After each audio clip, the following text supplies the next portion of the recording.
The thing about sandbags is it gives like legitimate strength. It teaches you to do hard shit. It teaches strategy. It's part of the whole thing of self-discovery that I think is so important about lifting that people forget about. Getting your hands dirty, getting into something difficult and making it work out. You have to like learn how to play chess while getting choked out by a 250-pound gorilla. People that generally want to be strong, even for something as specific as powerlifting, you can benefit from these in a huge way. It is very easy to do. It checks a lot of boxes. It's a lot of fun, and you're going to get strong in ways you never thought you could. Certainly ways you couldn't get strong if you were just doing the same thing you've been doing. So there's 4 big pillars of sandbag loading. I'm going to go over. This is the quick how-to. These are the 4 important things you need to focus on if you want to implement it into your training and if you want to get better at this without having to get like frustrated because it's not doing what you want. Then you end up like kicking the bag and then your toe hurts and it's a big thing.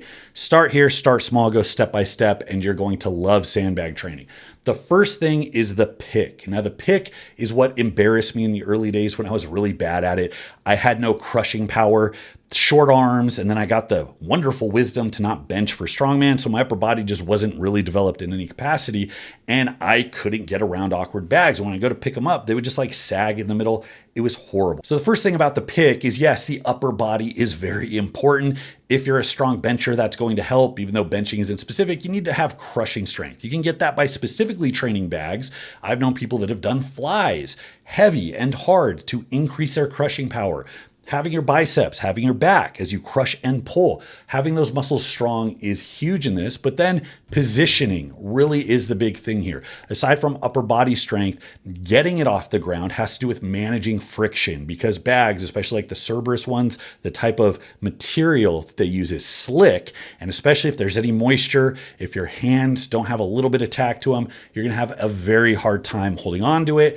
And that's a really good way to like tweak a bicep. It's certainly a good way to not lift the bag off the ground. Now it's important to know that we're talking about lifting bigger bags. We're not doing like boot camp bag workouts with the 40-pound bags that have the handle on it. This is something that should be around your own body weight. And that means you have to get into different positions in order to pick it up because it's awkward. That's part of the challenge. You want to get your feet wider. You want to get set up kind of like an RDL, but getting your knees out of the way is going to be difficult because feet wide, loaded with the bag, not being able to keep it in front of you because the center of mass is so far forward, you'll tip over. So you have to keep your weight back. It's awkward, but the basic idea is feet wide.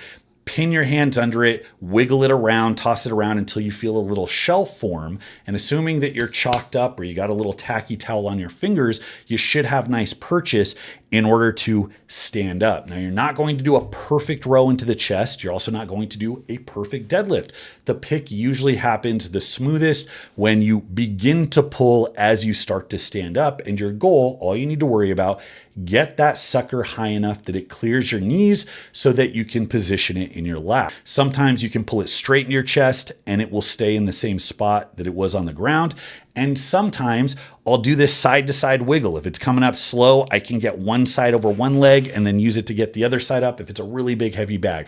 There's a lot of options. This is where the self-discovery comes in. As long as you have dry, tacky hands, a good grip on the shelf on the bottom, and you can get in a position to clear it over your knees, you're made in the shade. Now, I'm not going to cover the long way. This is more impressive. It's faster. It allows you to shoulder it quicker, but it's also unpredictable, requires a lot more strength. You got to walk before you can run. Now, the second pillar is the load. You got it in your lap. So what do you do with it now? You got to be able to stand up. So the best way to do that is to conceptualize loading it onto a platform the way you would load a stone out of your lap. Once you can do that right, then standing up in order to like just carry it around is relatively easy. But the idea is to be able to get it high on your chest with a really firm grip on it. Now, the same type of purchase you got in the bag to get it off the ground, that's what you need out of your lap. And this is what takes some experimentation. It's going to be different. People with very long arms can get away with things that, short, stubby armed lifters can't really do. You need to be able to find a handle where you can squeeze, pinch, and where you can keep that tension coming inward to keep the sandbag rigid so that it stays put while you stand up. Your goal should be to sit down, pin it as high on your chest as possible. And this is actually where having a belt on helps a little bit. A belt pushes up your abdomen and it creates a little more of a shelf to pin it to. Really, it's going to come from the inward pressure you give on the bag and the backwards pressure that pulls it into you. So if you're sitting all the way on the ground, bags up high, you got a good purchase on it, you're going to stand up and then lean back. It's a twofer. You're standing up and pushing your hips forward as you lean back. And as you get comfortable, you do that more explosively, and you'll have the ability to actually pop it up pretty high. You'll also notice on bags that are kind of shitty, that kind of sag a little bit, that if you don't pack them in tight, they're going to fight you. They're not just dead weight. They're actually resisting you like you're in a fist fight because the sand is going every which way. So you get a handle over here, the weight shifts,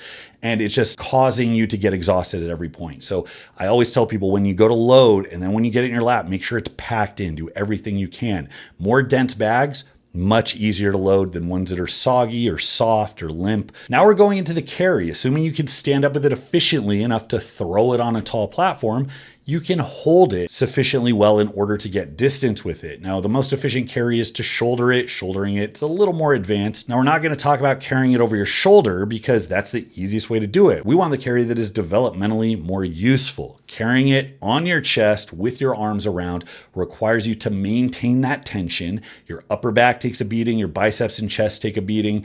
And as you maintain that tension, you can efficiently move your feet while holding the bag in place. Now, the key with the carry is to keep your feet short and fast to get air in without exhausting yourself, taking big, laborious breaths, and then to set up a protocol and effing stick to it. Assuming you have purchase on the side of the bag, it's just a matter of leaning back a little bit and shuffling your feet. The trick with this is to never walk slow. Rule number one of any moving event in strongman, train as if it's a sprint. It doesn't matter if you're going long, it doesn't matter if you're going short. You have to condition yourself to not know how to move slowly. That's the most important thing. It's harder if you're going a long distance, but it will drill that into you. As you're doing your short, quick steps, don't hold your breath and don't wait for yourself to get fatigued before you start breathing. Open your mouth up and take very short, almost hyperventilating breaths and make sure you're continuing to breathe throughout the entire run. You're not going to be able to open your chest up quite a bit. If you try to do that, you'll feel like you're suffocating, you'll gas out very quickly. But short, quick breaths will usually get you to the point where the muscles of your legs or your back give out before you actually feel like you're losing oxygen. And then as far as the protocol, sprints are one of the best ways to go. Keep a rest period. Don't let yourself take 10 minutes in between. Commit to doing all the rounds, 3 to 5 rounds to start off with. As you get better, you can increase the number of rounds and you can go anywhere 50 to 100 feet. Those are really good sprints for intervals, aiming to efficiently lap, efficiently extend, and carry quickly, and then catch your recovery and go again. Start out with a manageable bag. You don't want to get in the middle of a interval only to find you can't pick it because you're tired. You have to start out manageable, and then as you get heavier, you can take longer rest periods. I also like to incorporate long carries for things like Husafelt stones.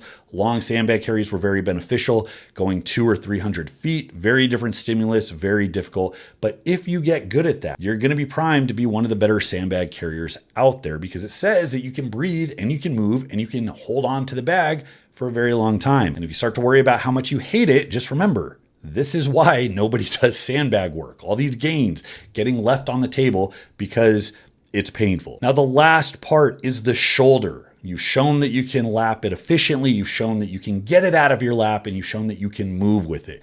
Now, the shoulder is going to do a couple of things. One, if you ever go into a contest with a bag to shoulder, you'll know how to do it. That's something I'm up against because they're putting bag to shoulder in like every show right now. Two, it's going to allow you to quickly shoulder for faster medley times. Sometimes they don't let you shoulder it, but when they do, that is the fastest way to run with a bag, and it gives you a huge advantage because not a lot of people know how to shoulder quickly in the context of a medley, so they'll rather do the slower route because it's more sure. Three, it is a very good training stimulus for just general strength and conditioning.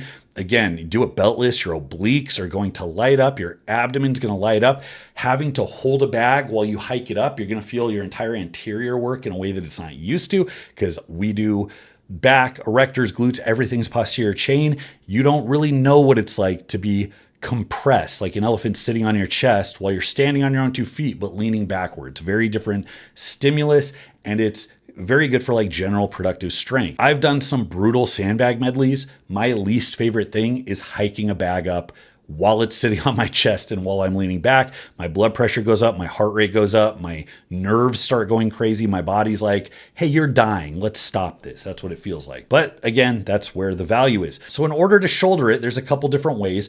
The most important thing to know is that your goal is to be able to position it at different steps along your body. If you've ever done a continental clean with an axle, it's not unlike that. You're going to hike it up as high as you can, and then you're going to reset, snap the knees, hike it up again, reset, snap the knees, hike it up again. Your goal is to get a position on the bag that allows it to go where you want it to go so that you can pull into it with each jump and that you can guide it up. And that's generally going to have you start with somewhat of an over-under grip. This is most often what you see. And as people stand up, they'll usually turn the bag over their head, hand underneath, and then as they jump, they can reposition their hands and pull it up. You'll notice some people do it so fluidly, it almost doesn't look like they jump. It just looks like they stand up, push the bag up, and it flips over. Other people take a lot of jumps to get it in. With lighter bags, you'll probably notice you can jump it from your lap up to your shoulder, but as the bags get heavier, that's not going to be as much of an option. So you save that with lighter bags when you know you can do that. Now, the other method is to do it the long way. Now, if you can find the midpoint of a bag, get your hands under it, and lift it into your lap, again, you just got to get the bottom over your knees so you can wiggle it back. Strongly recommend bare skin and tacky towels on your quad so it doesn't slide off. Then you just sit down, pin it high to your chest. Andrew Clayton likes to have one hand under the front so he can flip it up as he stands up. There's other guys that will have both hands around. Pin it high to your chest. As you stand up, you'll find, especially with longer bags, you can fling it up and back. And as you lean back, that bag goes over. Those are the general tips. People struggle with all different kinds of things. You might find you struggle with squeezing the bag hard enough to keep a grip on it. You might find you struggle with the positioning to flip it around the right way. This is where self-discovery comes in because there is no one way to do it. The principles are to secure it in your lap, get a good grip on it, efficiently get it into position, and move it up inch by inch. And there are a wide variety of options for how to do it. So there are no shortcuts here. It's about getting in, getting your hands dirty. This is the project in your backyard that you've been putting off that nobody can do for you, and you just got to get back there and figure it out. But at the end of it, you're going to be glad you did. So these are the basics of sandbag loading. Let me know what you guys think. What's your experience with bags? Have you gotten any benefits from it? Do you just like to do it because you're a little bit off, or have they actually made your lift stronger? Let me know in the comments. Also, guys, check out the Facebook page, Base Strength Facebook page. That's where we're answering questions about the Base Strength app. Big, robust community of people that talk about training. They talk about the programs. They talk about general wisdom that they've picked up. They help each other troubleshoot. Really great community. Check that out. Thanks so much, guys. Till next time. This is Bromley. I'll see you.